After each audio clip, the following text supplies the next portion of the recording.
Hi, എല്ലാവർക്കും നമ്മുടെ പുതിയൊരു വീഡിയോയിലേക്ക് സ്വാഗതം. ഇന്ന് നമ്മൾ തയ്യാറാക്കുന്നത് വളരെ എളുപ്പത്തിൽ രുചികരമായൊരു കയ്പില്ലാത്തൊരു കയ്പയ്ക്ക കറിയുടെ റെസിപ്പിയായിട്ടാണ്. വളരെ രുചികരമായിട്ടുള്ള ഈ കറി ചപ്പാത്തിക്കും ചോറിൻ്റെ കൂടെ കഴിക്കാൻ പറ്റിയൊരു ഒന്നാം തരം കറിയാണ്. അതിനുവേണ്ടി ഞാനിവിടെ ഒരു 4 കയ്പയ്ക്ക എടുത്തിട്ടുണ്ട്. കഴുകി വൃത്തിയാക്കി കൊണ്ടുവന്ന് വട്ടത്തിൽ അരിഞ്ഞെടുത്തിട്ടുണ്ട്.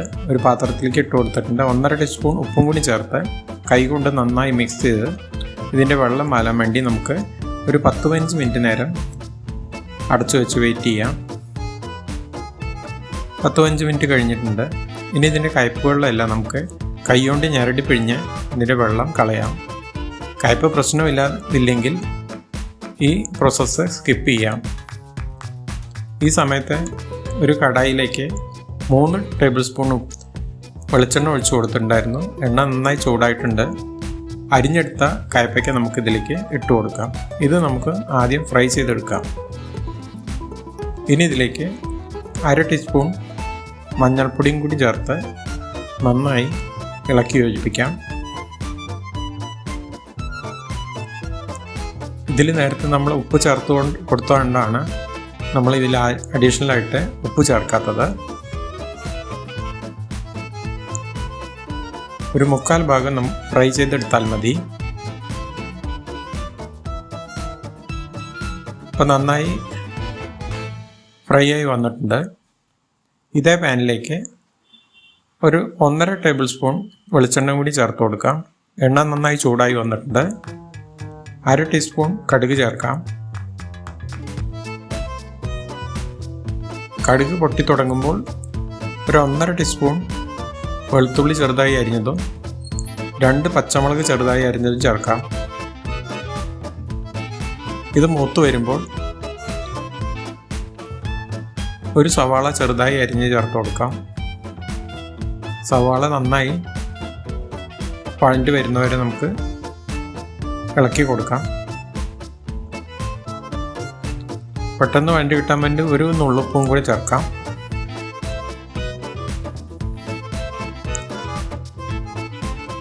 കുറച്ച് കറിവേപ്പില ചേർത്ത് കൊടുക്കാം.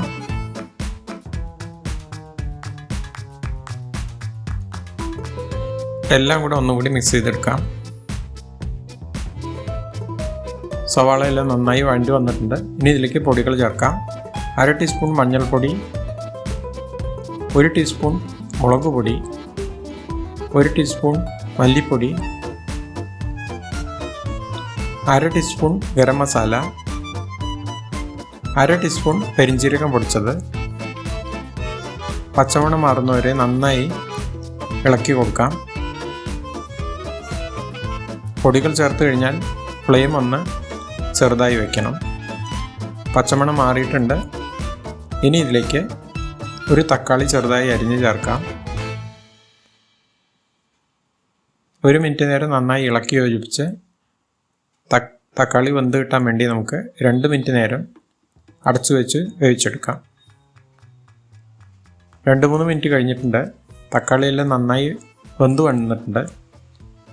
ഒന്നും കൂടി ഉടച്ച് നമുക്ക് യോജിപ്പിച്ചെടുക്കാം. ഇനി ഇതിലേക്ക് നേരത്തെ നമ്മൾ ഫ്രൈ ചെയ്ത് വെച്ച കയ്പയ്ക്ക ചേർത്ത് കൊടുക്കാം. മസാലയിൽ നന്നായി മിക്സ് ചെയ്ത് കൊടുക്കാം.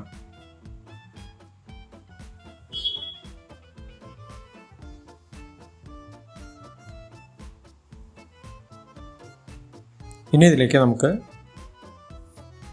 ഗ്രേവിക്ക് ആവശ്യമുള്ള ഒരു 1/4 കപ്പ് വെള്ളം ചേർത്ത് കൊടുക്കാം.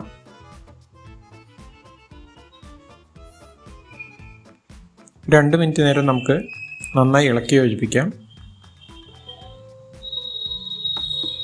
ആവശ്യത്തിനുള്ള ഉപ്പ് ചേർത്ത് കൊടുക്കാം.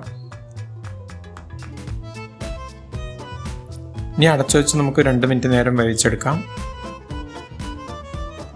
ഇപ്പോൾ ഗ്രേവിയൊക്കെ നന്നായി കുറുകി വന്നിട്ടുണ്ട്. ഇനി ഇതിലേക്ക് 1 ടീസ്പൂൺ ശർക്കര പൊടിച്ചത് ചേർത്ത് കൊടുക്കാം. ശർക്കര ചേർത്ത് കൊടുക്കുമ്പോൾ ഈ കറിക്ക് നല്ലൊരു ടേസ്റ്റാണ്. നന്നായി ഇളക്കി യോജിപ്പിക്കാം.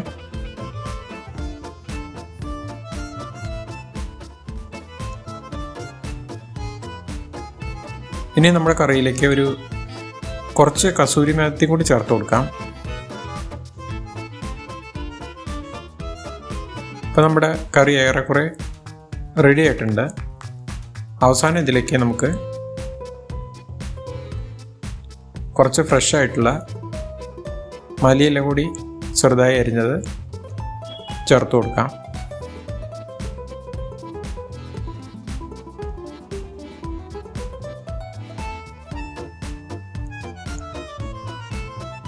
ഇപ്പോൾ നമ്മുടെ വളരെ രുചികരമായ പാവയ്ക്ക കറി അല്ലെങ്കിൽ കയ്പ്പയ്ക്ക കറി റെഡി ആയിട്ടുണ്ട്. ചൂടോടുകൂടി നമുക്ക് ഈ കറി സെർവ് ചെയ്യാവുന്നതാണ്. വളരെ രുചികരമായ കറി നിങ്ങൾക്ക് ഇഷ്ടമായെന്ന് വിചാരിക്കുന്നു. ഇഷ്ടമായാൽ ലൈക്ക് ചെയ്യുക, അതുപോലെ ഫ്രണ്ട്സിനും റിലേറ്റീവ്സിനും ഷെയർ ചെയ്യുക, അതുപോലെ സബ്സ്ക്രൈബ് ചെയ്യാനും മറക്കരുത്. പുതിയൊരു റെസിപ്പിയുമായി വരുന്നതുവരേക്കും എല്ലാവർക്കും നന്ദി, നമസ്കാരം.